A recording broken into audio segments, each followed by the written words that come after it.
నమస్తే, welcome to I dream. నేను మీ Vijitha. China వారు రకరకాల వైరస్లని సృష్టిస్తున్నారు అనే ఒక వార్తలు మనం వింటున్నాం. కరోనా వైరస్ పుట్టింది చైనాలోనే, వాళ్ళు ఆ వైరస్ని సృష్టించారు. మళ్ళీ ఇప్పుడు మరొక కొత్త వైరస్ని సృష్టించారు, అది చాలా ప్రమాదకరమైన వైరస్ అనే వార్తలు వింటున్నాం. ఇదంతా ఎంతవరకు నిజం? ప్రస్తుతం మనతో పాటు ఉన్నారు ప్రముఖ కార్డియాలజిస్ట్ డాక్టర్ మువ్వా శ్రీనివాస్ గారు. ఇప్పుడు సార్తో మాట్లాడి ఆ విషయాలన్నింటినీ డీటెయిల్గా తెలుసుకుందాం. నమస్కారం సార్. నమస్కారం సార్, కరోనా వైరస్ని సృష్టించింది, కరోనా పుట్టింది చైనాలోనే అనే వార్త మనం విన్నాం సార్ ఆల్రెడీ. ఇప్పుడు మళ్ళీ ఒక కొత్త వైరస్ని వాళ్ళు సృష్టించారని, అది ఎబోలా వైరస్ కంటే డెడ్లీ వైరస్ అని, చాలా ప్రమాదకరమని వింటున్నాం సార్. ఇదంతా ఎంతవరకు నిజం సార్? ఇది వాళ్ళే చెప్పారండి. వాళ్ళు నేచర్ అనేటటువంటి ఒక మ్యాగజైన్లో చైనా సైంటిస్టులు గొప్పగా మేము దీన్ని సృష్టించాము ఒక వైరస్ని. ఇది ఇంతకు ముందు వరకు కూడా, అంటే కరోనా రాకముందు వరకు డెడ్లీ వైరస్ అంటే చాలా ఫాస్ట్గా స్ప్రెడ్ అయ్యి ప్రాణం తీసే వైరస్ ఎబోలా వైరస్ అంటారు. ఎబోలా వైరస్ అని ఉండేది. ఇన్ఫ్యాక్ట్ దాని మీద మనకి ఒక 10-15 ఏళ్ళ క్రితము ఒక నావెల్స్ కూడా రాశారు. రాబిన్ కుక్ అని మెడికల్ దాని మీద రాస్తాడు, నావెల్స్ రాస్తాడు, మెడికల్ టాపిక్స్ మీద రాస్తాడు అనమాట. అతని నావెల్స్ నుంచి ఇంకా వీరేంద్రనాథ్ గారు అనుకుని రాసేవాళ్ళు బేసికలీ. సో ఆయన దీని మీద ఒక కంటేజియన్ అలాగదు మొత్తానికి ఒక నావెల్ కూడా రాశాడు. అంటే ఎబోలా వైరస్ అంత ఫాస్ట్గా స్ప్రెడ్ చేస్తుంది, అంత చంపుతుంది అనేటటువంటిది మనకు అందరికి తెలిసిన విషయమే.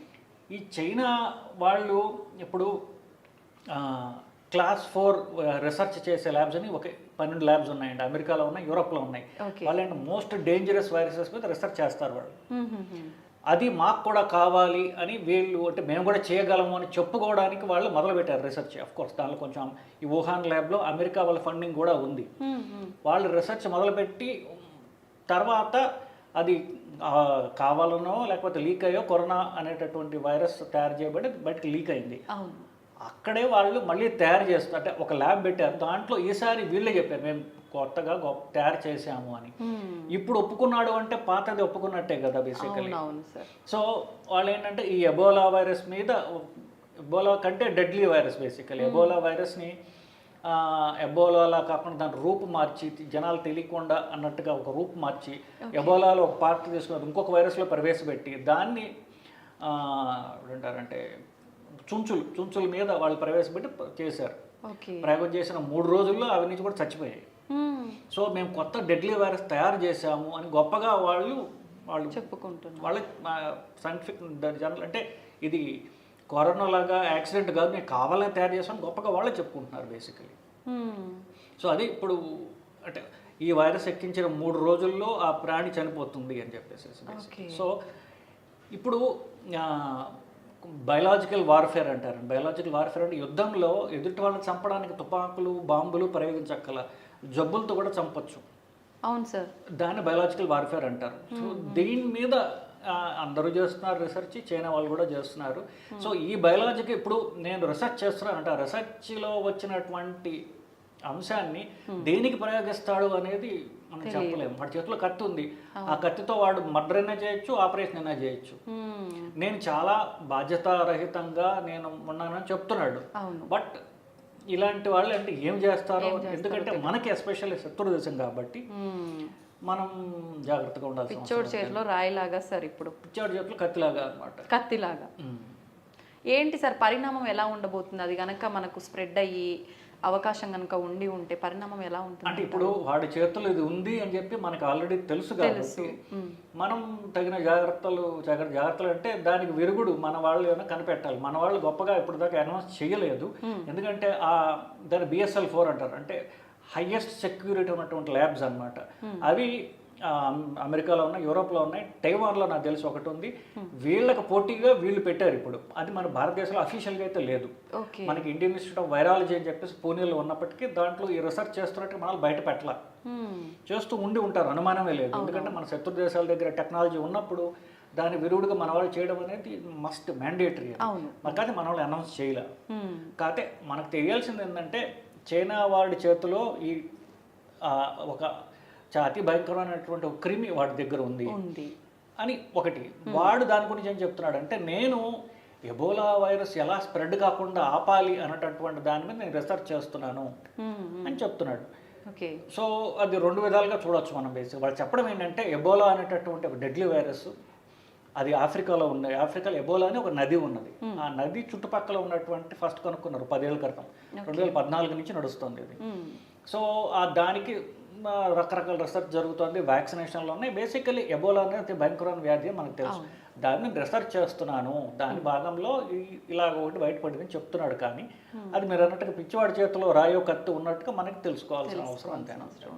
మనం జాగ్రత్త తీసుకోవాలి అన్నా కూడా అసలు అది ఏంటి, ఎలా ఉంటుంది, ఏం జరుగుతుందో తెలియని పరిస్థితి కదా సార్. అంటే వాడు క్లియర్గా చెప్పాడు, నేను ఎబోలా వైరస్లో ఉన్నటువంటి ఫలానా గ్లైకోప్రోటీన్ అనేటువంటి సబ్స్టెన్స్ని తీసి ఇంకొక విఎస్వి అనేటటువంటి వైరస్లో దీన్ని ప్రవేశపెట్టి దీన్ని నేను హ్యామ్స్టర్స్ అంటారంటే మామూలు ఒక మన చిన్న చిన్న కుందేళ్ళు చుంచులు ఇట్లాంటివి అనమాట, వాటిల్లో ఎక్కించిన 3 రోజుల కల్లా అవి చచ్చిపోయాయి. చచ్చిపోకముందు వాటి పూర్తి కంటి చూపు దెబ్బతింది, కళ్ళు దెబ్బతిన్నాయి. తర్వాత 3 రోజుల్లో రక్తం కక్కుని, అంటే దాన్ని హెమరాజిక్ ఫీవర్ అంటారు, అంటే డెంగ్యూ వైరస్ లాంటిది అనమాట. అది అంతకంటే భయంకరమైనది. 3 రోజుల్లో కూడా ఎక్కించినవన్నీ కూడా చనిపోయాయి అని క్లియర్గా ఏం చేసినట్టు చెప్పాడు మనకి క్లియర్గా. దానికి విరుగుడు సంపాదించాల్సినటువంటి నెక్స్ట్ ఛాలెంజ్ మన భారతీయ సైంటిస్టులకు ఉంది ఇప్పుడు బేసికల్. ఓకే, అంటే వ్యాక్సిన్ రూపంలో ఏమైనా ఇప్పుడు వ్యాక్సిన్ రూపంలో ఏం చేయాలి, లేకపోతే అది కూడా ఈ వైరస్ కూడా ఇంట్రెస్టింగ్లీ కరోనా వైరస్ ఎలాగైతే గబ్బిలాల నుంచి వస్తుందో ఈ ఎబోలా నది అనేటటువంటిది ఆఫ్రికాలో ఉంది. దాని దగ్గర కూడా ఈ బ్యాట్స్ తినడం వల్ల, గబ్బిలాలు తినడం వల్ల వచ్చినటువంటి వైరస్ అన్నమాట. ఈ వైరస్ లక్షణాలు మనకి బాగా తెలుసు. సో మనిషికి ఎలా స్ప్రెడ్ అవుతుంది, యూజువల్లీ చనిపోయినటువంటి ఒక ఎవరైతే చనిపోతారో వాళ్ళ నుంచే వస్తుంది అనమాట. సో ఎట్లాగ మనం దీని నుంచి జాగ్రత్తలు తీసుకోవాలని మనకి దాని మీద దృష్టి పెట్టాల్సినటువంటి అది డెఫినెట్గా చేస్తారు. ఇప్పుడు మనకి నేను చెప్పినట్టుగా యుద్ధంలో రకరకాల పద్ధతులు ఉంటాయి. ఒకటి డైరెక్ట్గా చేయడం, రెండవది జబ్బులు పరిస్థితి బయాలజికల్ వార్ఫేర్ అంటారు, ఇవన్నీ సో దీనికి కూడా ప్రిపేర్డ్గా ఉంటారు మన వాళ్ళు. సో దాని గురించి మనం ఏం చేయాలనే దాని గురించి మన వాళ్ళు ఆలోచిస్తారు అని నా నమ్మకం. ఓకే, మనకు ఏంటి పరిస్థితి అనేది తెలిసిన తర్వాత దానికి సంబంధించిన వ్యాక్సిన్ మెడిసిన్ వచ్చిన తర్వాత మనం దాన్ని ఫాలో అయిపోవడమే. కానీ ఎబోలాకి సంబంధించిన వ్యాక్సిన్ అయితే ఉందండి ఆల్రెడీ. దాన్ని ఆఫ్రికా దేశాలు ఇస్తున్నారు. 2 రకాల వ్యాక్సిన్స్ ఉన్నాయి.